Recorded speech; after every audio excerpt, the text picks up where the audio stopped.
quel poco che so sono arrivato adesso, anzi voi siete arrivati prima di me, so che si tratta di una lite familiare, c'è un decesso e poi una persona un po' più giovane che mi sembra che anche questa sia grave. Una lite familiare è degenerata nel sangue a Porcia con una vittima e una persona in condizioni gravissime. È quanto accaduto nel tardo pomeriggio in via Zuccolo. Secondo quanto ricostruito sul posto, il diverbio sarebbe iniziato all'interno dell'abitazione tra un uomo di 51 anni, ex marito della donna, e il suocero 59enne, per poi degenerare, secondo una prima ipotesi, con l'utilizzo di una bottiglia in vetro davanti ai due figli presenti. Durante la colluttazione, entrambi sono rimasti feriti.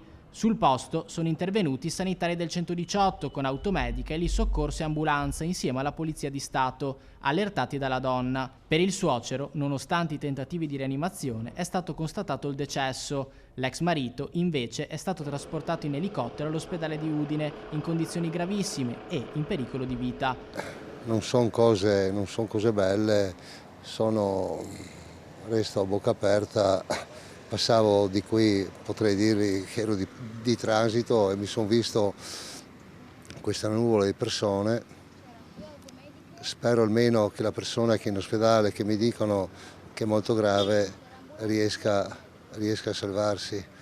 Per quanto riguarda un decesso, so che c'è un decesso, così mi viene detto, vi do le notizie che sto ricavando qui sul posto, non ho parole.